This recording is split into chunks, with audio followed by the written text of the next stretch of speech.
As we're in for a super treat today, I've got David Hrizak on the show today, and he's got the streamlined companies down. He's further ahead than we are on what we're building, and I'm like ultra stoked about it. So I'm going to bring him back. But before I bring him back on, as we just talked about great visions, I want to show you what Junaid Ahmed is up to with Home Studio Mastery. He is crushing it by building amazing podcast studios for people all throughout the US and beyond. It looks like he may have his first contract overseas as well. Check out what Junaid's building. If you want to build a phenomenal podcast studio, I highly recommend talking to him.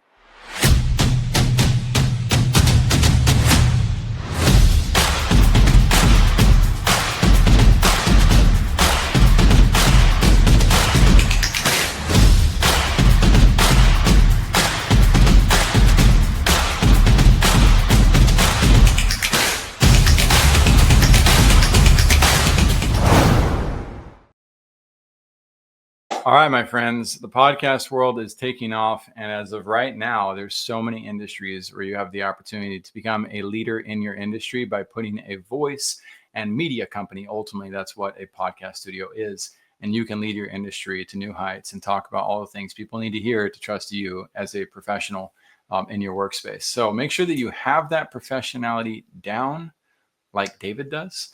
Otherwise, you'll end up falling on your face. And we don't want that. We want all of you to be successful, create things that are truly sustainable, and have the infrastructure to be able to do so. So without further ado, a little shout out to Danny Brissell, who's building The Reading Habit. He knows about building worldwide as well. The Reading Habit is a program for children to help parents inspire their children to love to read. And in a society that's stuck using ChatGPT and other things to replace education, no, we should be integrating those tools to really amplify education. And Danny is one of the best in the world, Dr. Danny Brissell. So definitely check out what he's up to. And without further ado, David, thanks for joining me on Vision Pros Live, man. This is already exciting. Thanks for having me, Jackson. We're going to have some fun.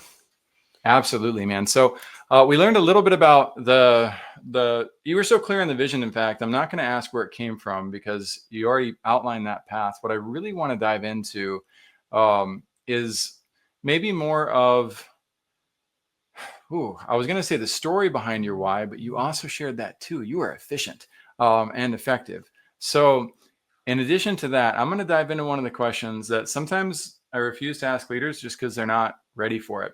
It's a double-edged question. I think it's the most important topic we can discuss with visionaries who are servant-driven because they tend to put themselves last. And so the question is, and fight it if you want to, double-fold. Why do leaders hide from funding their visions, and how can leaders lean into funding the vision? Interesting questions there. So leaders sometimes hide because they could be afraid of failure. Yeah. There's so many people that make a plan, but that plan never gets off the ground. If there's no action behind that plan, all it is a piece of paper. And when somebody may be trying something for the first time, they're hesitant, they're afraid to fail. I've been told no in my life more times than I've been told yes, and I'm successful because of that. Aerosmith, favorite song, Dream On. You have to lose to know how to win. That line resonates with me every day because I've lost. I've lost money. I've lost business partners to death. I've lost opportunities because I wasted time. But I've learned from all of that, and those have helped me get the wins. And when the wins are greater, have greater impact than the losses, it's okay. A baseball season is 162 games. Nobody's going 162-0. But Right. if you win the majority of your games, you're getting into the playoffs. You're going to get a chance to play for that championship.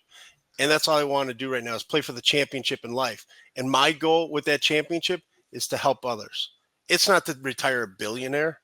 That'd be nice. That way I can help more people.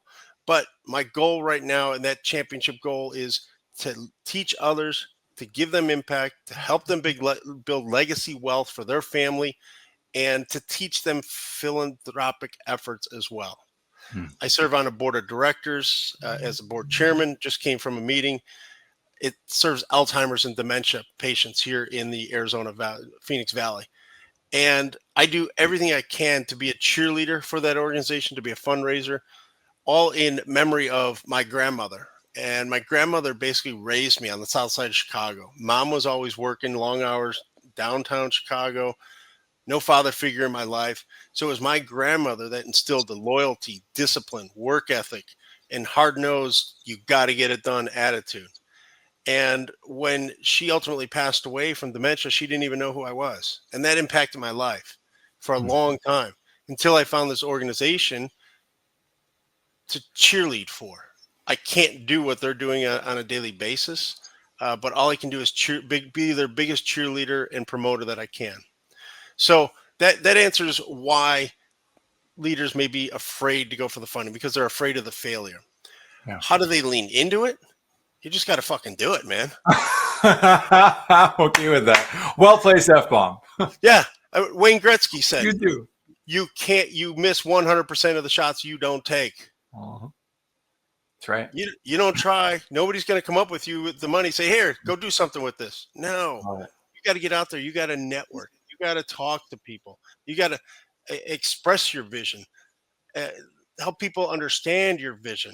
And that's what we're doing right now. Since I reinvigorated my career 2.5 years ago, is I'm out there on a daily basis, meeting people, presenting to people. I'm not selling them immediately about joining our fund. I'm advising them on how they can do what we're trying to teach them, which is get involved with real estate. Nobody knows from day one how to deal with tenants and toilets. We Mm-mm. teach them by being a passive investor with us. We communicate with them. We handle all of the details of the whole process so that they don't have to, so that they can focus on their business careers.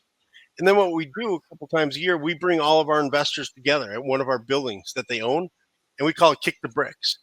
Come out here, see what you own, see what the Mm. building has done since the last time you were here, see the impact it's creating in the community. So, Wow. how do you lean into your funding? Just do it. I mean, Nike slogan, right? There it You is. just got to get off your ass and do it. That's huge. And thank you for not mincing words in the process. Stephen Bartlett recently said, and maybe he said it a lot, but I love that he said it again recently, and that is the cost of success is embarrassment. Is being willing to embarrass yourself. You know, you can't shoot threes well without shooting air balls. You have to be willing to do the things. You can't become a great singer without just butchering karaoke. You've got to be able to be willing to make some noise and make some mistakes in the process. And I also want to highlight one more thing about David and what he's building. And David, you probably don't spend a lot of time consuming our show, and that's okay. We're builders, we're producers, not consumers, you and I. And so those of you who are consuming the show, I'm not calling you out. I'm just saying, hey, use this as an inspirational leverage to go and do it, to go do the work. But what I want to show you guys next is David's website, because there's so many people who think that the fancy is what drives the success. And this is not a backhanded compliment. This is a 100% trophy to, no, guys, he built his career and he simplified his processes. And no, it's not the fancy, it's not the branding. Yes, they do have professional headshots. That's a really, really good idea to be able to help people connect with your eyes and your smile and who you actually are. But you don't need to go build a bunch of fancy stuff to try to look the part. You need to become the part. Actually go out and be what it is you're called to be in order to lead the masses. I love one more thing that you said. You talked about, well, I loved all what you said, to be honest. But the billion part, you talked about maybe being a billionaire and how that's not really the goal, but the byproduct of being a billionaire is you have the assets, you have the resources that allow you to then help that many more people. And so I really appreciate the way that you're leading David. Any final thoughts you want to share before we wrap this up? To everyone in the audience, if you have a dream, a vision, get off your ass and do it, man. You never know what's going to happen. Uh, so many businesses and careers were started at a kitchen table, in a garage. If you have an idea, seek out help on how to make it become a reality. I didn't have that father figure in my life. I didn't have anybody teaching me how to build a business, how to incorporate a business at first. I had to figure it out on my own. And the longer I was involved in business, I obtained great mentors. Look for a mentor. Go to a networking group. I always say I want to be the dumbest person in the room. I want to go where people are smarter than me so I can learn from them, see what they did to get to the level they're at and emulate some of what they've done. So just go out and learn and do it. Mentors, mentors, mentors. Vision Pros, you have over 1,000 people who've been on the show that you can turn back to and say, I want them in my mentor group. You can call David, you can call me, you can reach us on Google. It's very easy these days. In the top right corner, there's a button that says Be Our Guest. If you feel inspired to come on the show, you don't have to have one of the visions that's larger than life like David does. You might be at the very beginning of it. Come and join us. Come and share it. As David said, just do it. Thanks, Nike, for that tip as well. And let's get off of our effing behinds and start moving forward with our visions. We'll see you guys on the next episode of Vision Pros. Thank you for being here today. I'm really happy that you tuned in to Vision Pros Live. I'm looking forward to seeing your reactions as these episodes continue to move forward. This is going to get more and more fun. We'll have more and more engagement as well. We'll invite people to participate in the show. And thank you for giving us your time and attention. Have an excellent time building out your vision and becoming a Vision Pro yourself.